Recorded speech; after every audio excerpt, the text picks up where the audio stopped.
The ocean has always hidden more than it has ever revealed. Beneath the endless waves lies a silence that seems to guard secrets older than memory itself. Among those secrets, none has haunted human imagination more than the story of Atlantis. Some call it a myth, a fable invented by Plato to teach a lesson about pride and downfall. Others whisper that it was a real kingdom, drowned in a single night of fire and water. But an even darker possibility emerges, one that stretches beyond human history. What if Atlantis was never just an advanced civilization, but the last refuge of the fallen angels? Imagine standing on a cliff at twilight, gazing at the horizon where the sky dissolves into the sea. The air is heavy, as though carrying echoes from another age. Legends say that under those waters lie golden temples, streets paved with shining stone, and towers that touch the heavens. Yet the beauty of Atlantis was not its greatest mystery. What lingers is the question of who truly ruled it. Were its kings merely men with extraordinary knowledge, or were they beings cast out from a celestial realm, carrying forbidden wisdom with them into the hearts of mortals? The thought unsettles the mind because it challenges everything we are taught to believe. Human progress, we like to think, comes from effort, invention, and evolution. But the myths of Atlantis describe technologies that seem almost supernatural. Energy drawn from crystals, vessels that could cross both sky and sea, healings performed with light rather than hands. Did such things arise only from human genius, or were they gifts, perhaps even curses, offered by those who once walked with angels before their fall? To ask this question is to open a door into a history that most would prefer to keep locked. Yet, there is no denying the persistence of the story. From the ruins whispered to exist off the coasts of Cuba and Japan, to the myths of flood and fire preserved by nearly every ancient people, Atlantis feels like a scar pressed into the memory of humanity. A scar that burns whenever we dare to question, what if the flood was not punishment for human arrogance alone, but an act of cleansing, a divine attempt to erase the mark left by beings who should never have dwelt among us? Perhaps Atlantis was not merely lost to the ocean. Perhaps it was deliberately buried, sealed away to prevent its secrets from spreading further. And still, the ocean guards its silence. No diver, no sonar, no expedition has yet pierced the full veil of that mystery. But fragments rise like whispers through the waves. Fragments of stone, fragments of stories, fragments of fear. Tonight, as you hear this tale, you are not just listening to the legend of a drowned city. You are stepping into a question that has haunted prophets, mystics, and seekers for centuries. Was Atlantis a kingdom of men, or the final sanctuary of angels who defied the heavens? Stay until the end, because the answer may change not only how you see the past, but how you understand the battle still unfolding in the soul of humanity. When Plato first spoke of Atlantis, he did not present it as a tale of fantasy, but as a historical account passed down through generations of Egyptian priests. His words, written in the dialogues Timaeus and Critias, describe a land of breathtaking beauty and power, a kingdom that shone like a jewel in the Atlantic Ocean. Atlantis, he said, was rich beyond imagination, its fields fertile, its rivers abundant, its cities adorned with temples of gold and orichalcum, a metal said to glow like fire. It was a society that lived in harmony with the sea and sky, drawing prosperity from both. For a time, it seemed as though the Atlanteans had achieved what every civilization dreams of: endless progress, peace, and dominion over the known world. But even in Plato's account, shadows creep into the story. The Atlanteans, blessed with abundance, grew arrogant. Their thirst for conquest led them beyond their borders, stretching their empire toward lands that resisted their power. Pride, Plato warned, became their downfall. For what the gods had given, they could just as easily take away. And so, the story goes, in a single night and day of misfortune, Atlantis sank beneath the sea, swallowed whole by the wrath of nature or by the judgment of divinity. What remained was only memory, a lesson carved into the abyss. No empire, no matter how magnificent, can stand when it defies the balance of heaven and earth. Over centuries, this image of Atlantis as both wonder and warning has captivated thinkers, poets, and dreamers. To some, it is a symbol of human ambition unchecked, a cautionary tale that echoes through history like a ghost. To others, it is proof that civilizations rise and fall in cycles, and that Atlantis was simply one among many lost to time. Stories of floods and destroyed kingdoms appear in nearly every ancient culture. From the Sumerians who wrote of a deluge that cleansed the world, to the Mayans who believed previous ages had been destroyed by fire and water. Atlantis, then, becomes not just one myth, but a mirror reflecting humanity's collective memory of catastrophe. And yet, within this myth, questions remain unanswered. Why would Plato invent such precise details, the layout of cities, the wealth of resources, the lineage of kings, if it were only allegory? Why did so many cultures, oceans apart, preserve tales of a flood that erased entire civilizations? Was Plato merely a philosopher weaving parables, or was he the last messenger of an older truth, entrusted with fragments of a story too dangerous to be told openly? These questions linger like shadows at the edge of the tale, reminding us that myths often carry seeds of reality buried within them. Thus, the known myth of Atlantis stands before us, a kingdom of beauty and excess, destroyed in a sudden violent judgment. But the surface story, the one taught as moral lesson, is perhaps only the outer shell. Beneath it lies another possibility, one that whispers of knowledge too great for mortals to wield alone, and of beings who may have walked beside men, shaping their fate in silence.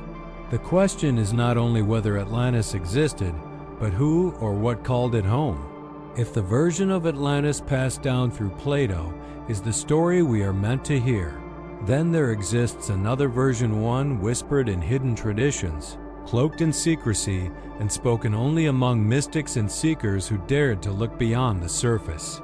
This other side of the myth paints Atlantis not as a mere kingdom of men, but as a threshold between worlds. It was not simply a land of wealth and brilliance. It was a place where mortals and entities from beyond walked side by side. To the ordinary Atlantean, these beings may have appeared as gods. To others, they were spirits of light who had once belonged to heaven but chose to dwell on earth. Some traditions go further still, calling them by a darker name, the Fallen Ones.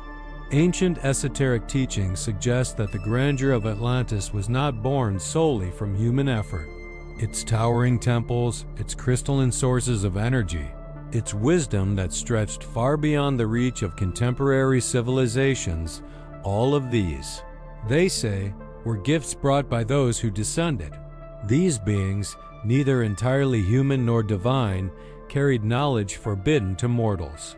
They taught arts that blurred the line between magic and science, the manipulation of energies, the reading of stars not only for navigation but for control, the shaping of matter itself. Where Plato described kings and warriors, the mystics described teachers from the skies, whose luminous presence both awed and terrified those who followed them. But the line between blessing and curse is thin. What one generation saw as salvation, another recognized as temptation. The knowledge of the fallen was not given freely. It carried with it chains of dependency, power that could uplift but also corrupt.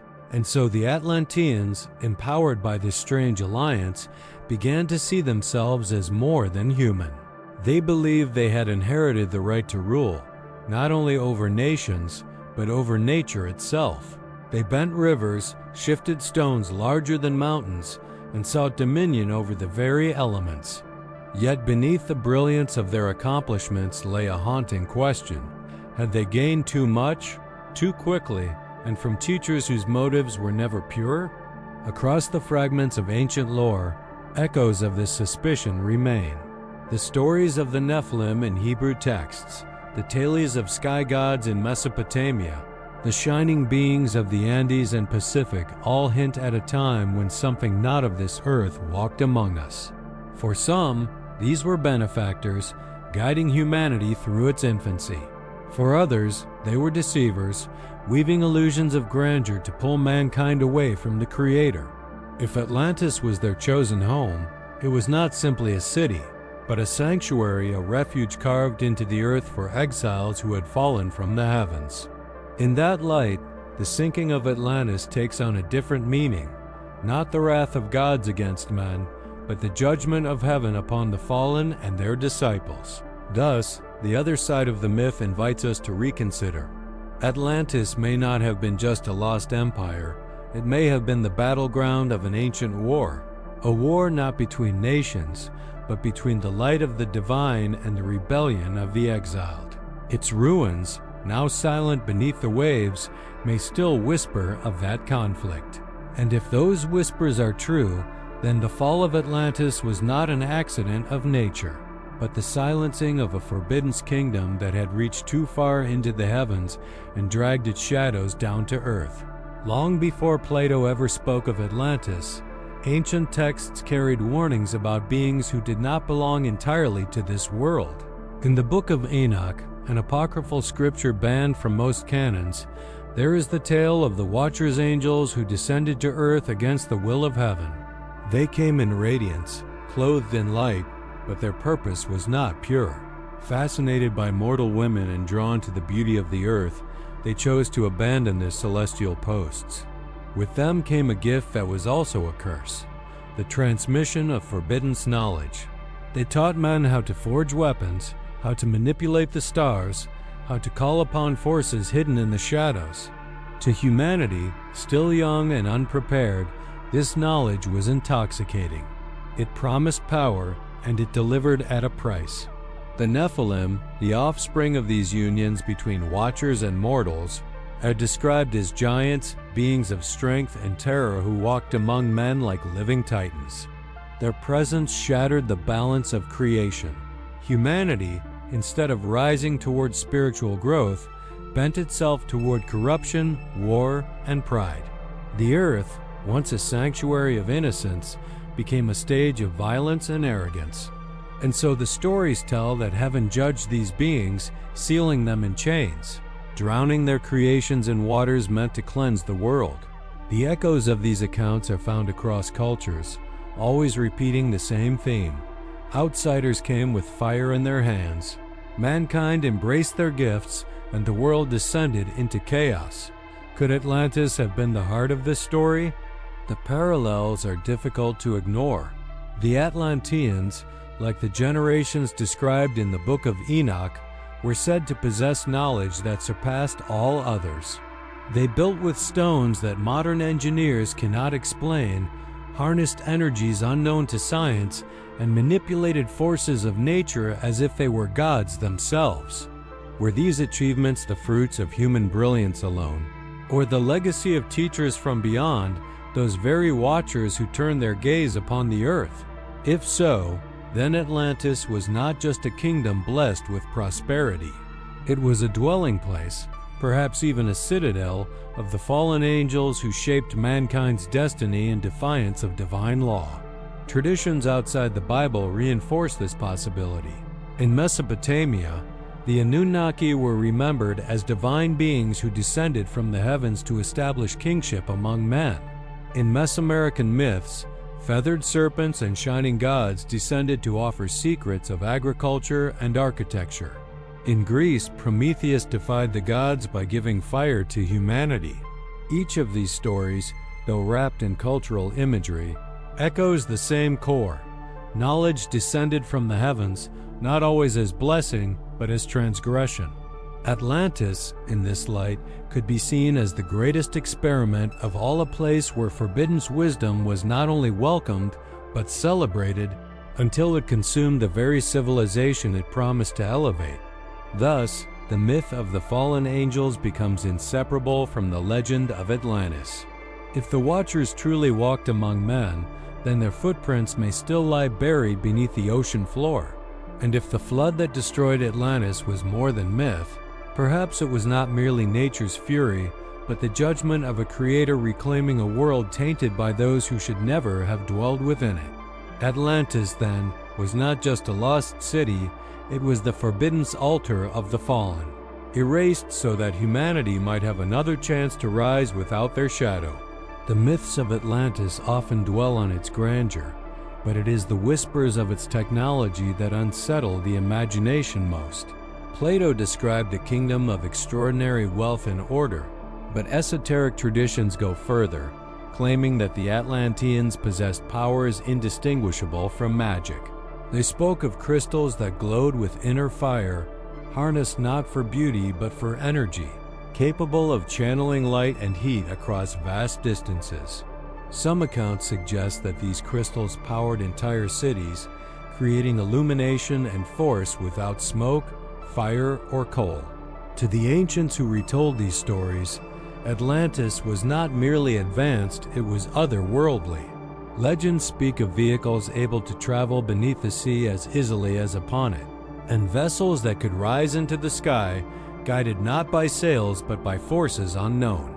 Were these merely exaggerations of seafaring skill, or did the Atlanteans truly command the air long before humanity built wings of metal? In temples and hidden chambers, it is said they preserved records written not on paper or clay, but on plates of a shining material resistant to time. Even healing itself was transformed, as Atlanteans were rumored to use sound, vibration, and light to mend what today we call disease. To hear these stories is to glimpse a civilization that seemed to have crossed the threshold into knowledge we still struggle to understand thousands of years later. But where did such power come from? If Atlantis was merely human, then its achievements defy explanation. No tools of bronze or iron could have shaped the colossal stones that later civilizations inherited. No primitive charts could have aligned their structures with the stars so precisely that even modern astronomers marvel. And so, whispers return to the same source: the fallen ones, those who brought forbidden knowledge. If they walked among the Atlanteans, perhaps it was their hand that guided these technologies, their secrets that gave mortals dominion over forces too vast for human hands to control. What seemed like progress may have been seduction, the lure of powers not meant for mankind. Even now, scattered echoes of this technology appear across the world. In Egypt, obelisks carved from single stones rise as if shaped by tools we cannot replicate. In the Andes, walls of interlocking blocks stand without mortar, so precise that a blade cannot fit between them. In India, ancient texts describe flying machines called vimanas, powered by energies long forgotten. Could these be the children of Atlantis, fragments of a lost science spread by survivors who carried their knowledge across oceans? Or are they the fingerprints of teachers who once ruled from the heart of that drowned kingdom? The thought is haunting, that what we call myths may be remnants of memory, describing not fantasy but a chapter of human history buried beneath the waves. If Atlantis truly wielded such technology, then it was both its crown and its curse. For in seeking to master the very forces of the universe, the Atlanteans may have set themselves on a path toward destruction, a path laid out by those whose wisdom was tainted by rebellion. What they built was wondrous, but what it cost would be remembered as their doom. Power, when unbalanced by wisdom, becomes the seed of ruin.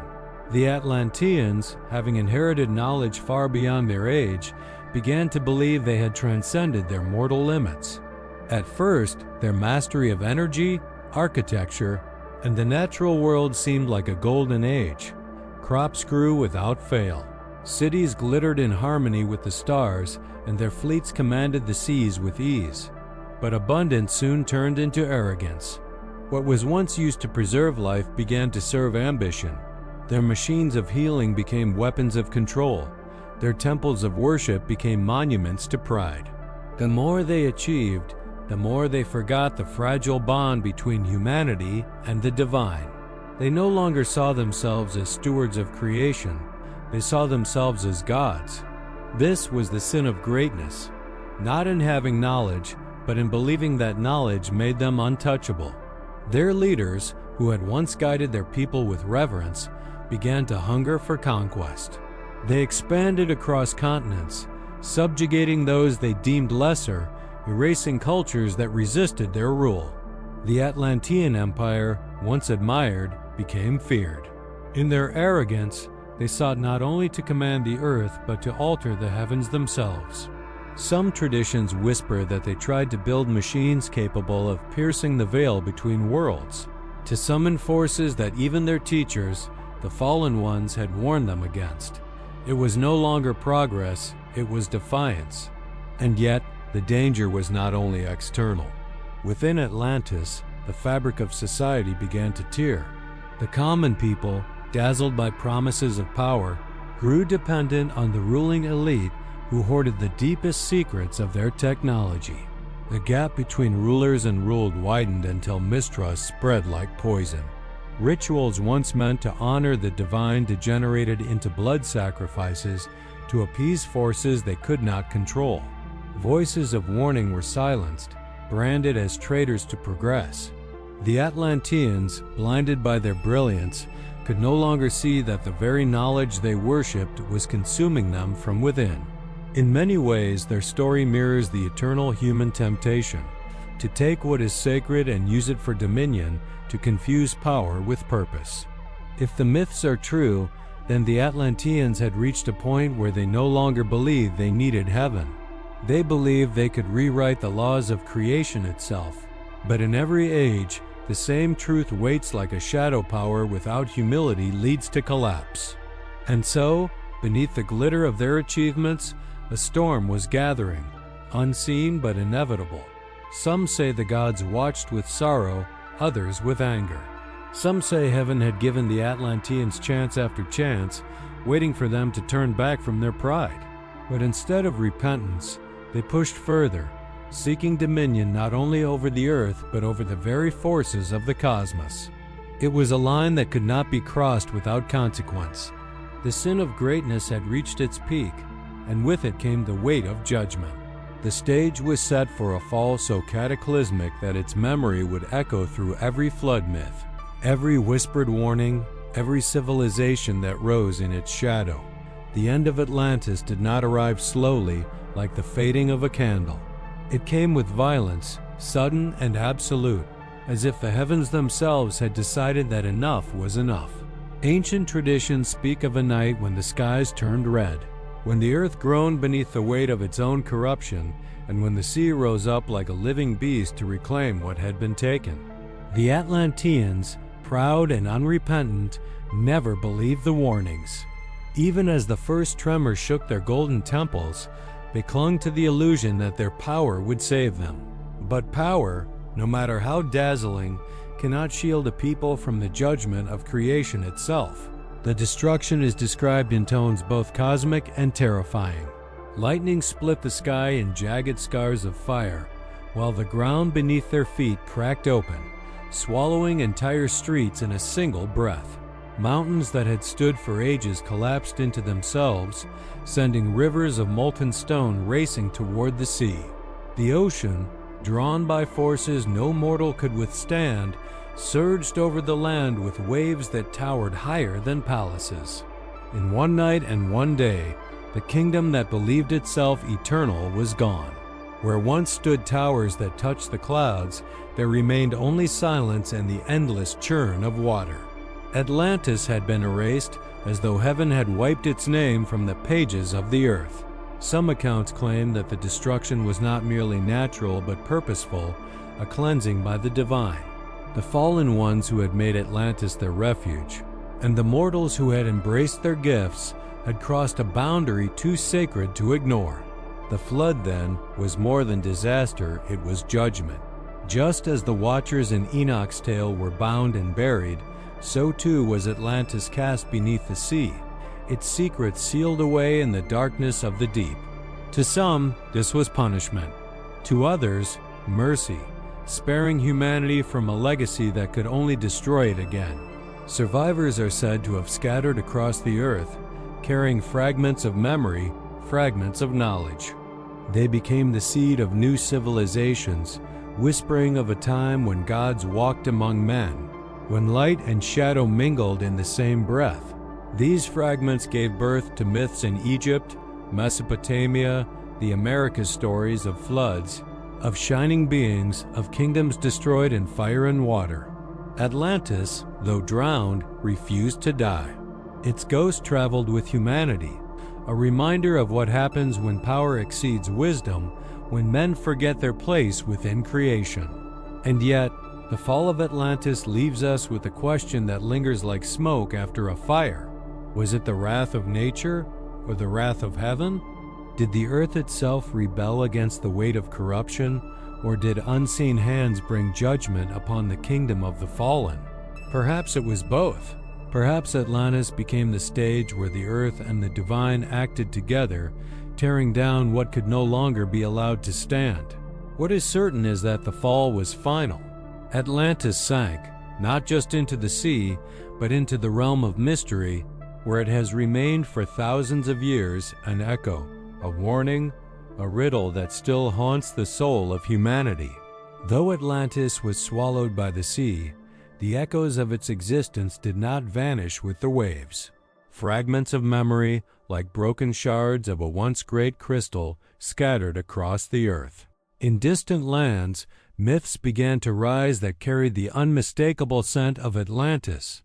Stories of floods, of shining beings, of knowledge preserved through survivors who wandered the world.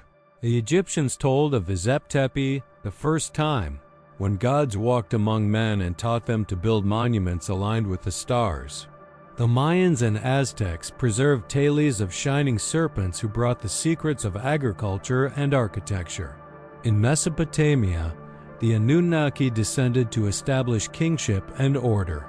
All of these voices, though divided by oceans, hum with the same resonance as though they were distant echoes of a single drowned empire. Physical clues, too, remain. Across the globe lie ruins that defy explanation, stones so massive no tool of bronze or iron could have shaped them, alignments so precise they map the heavens with mathematical perfection. The pyramids of Egypt, the megaliths of Baalbek, the stone cities of the Andes all speak of a lost knowledge that reemerges, fragmented in cultures far younger than the myths they preserve. Could these be the fingerprints of Atlantean survivors, those who fled the waves and carried with them fragments of memory? Or are they the lingering shadows of teachers who once stood at the heart of Atlantis, their legacy too deeply carved into stone to be erased? Even in the sea itself, whispers remain. Off the coast of Japan, submerged stone structures rise like terraces carved by human hands. In the Caribbean, explorers speak of roads of stone that vanish into the depths. Off Cuba's shores, sonar scans reveal what some claim are the outlines of pyramids. While skeptics call them tricks of geology, the imagination refuses to let go. What if these are the bones of Atlantis itself, still lying in silence beneath the waves?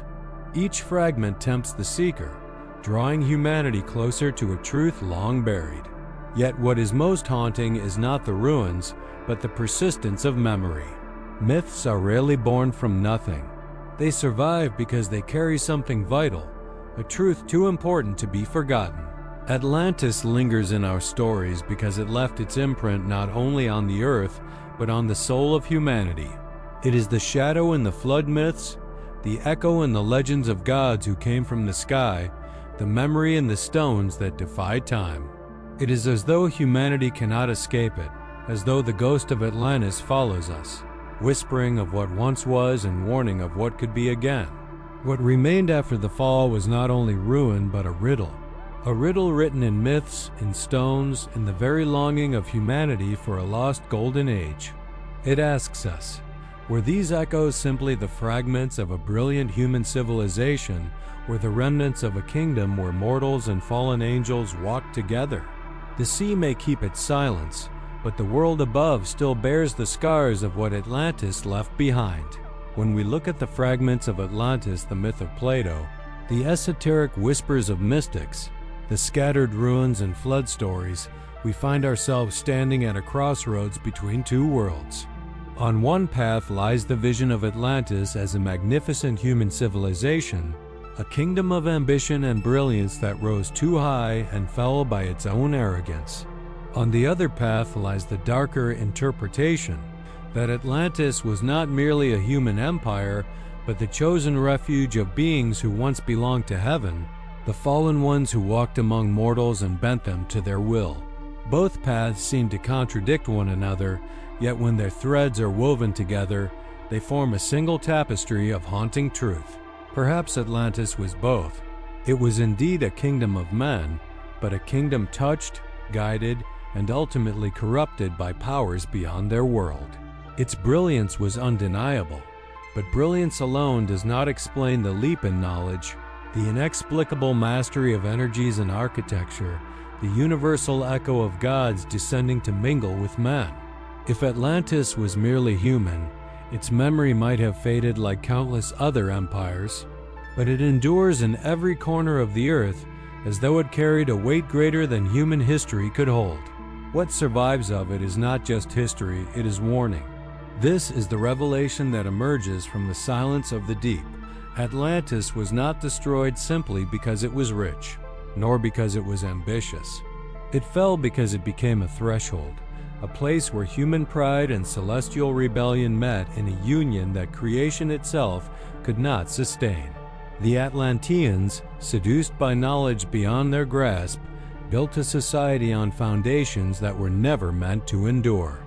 And the fallen, who sought refuge among mortals, found in Atlantis a stage upon which to continue their defiance of heaven. The flood, then, was more than catastrophe, it was the hand of judgment, sweeping away a kingdom that had become both too human and too inhuman at once. And yet, in this revelation lies a paradox. If Atlantis was erased to protect humanity, why does its memory persist? Why do its echoes rise again and again in every age, as if the earth itself cannot forget? Perhaps because the battle it represented, the battle between light and shadow, humility and pride, has never truly ended. Atlantis is not only buried beneath the sea, it is buried within us in the choices we make when offered knowledge, power, and the temptation to believe we are more than we are.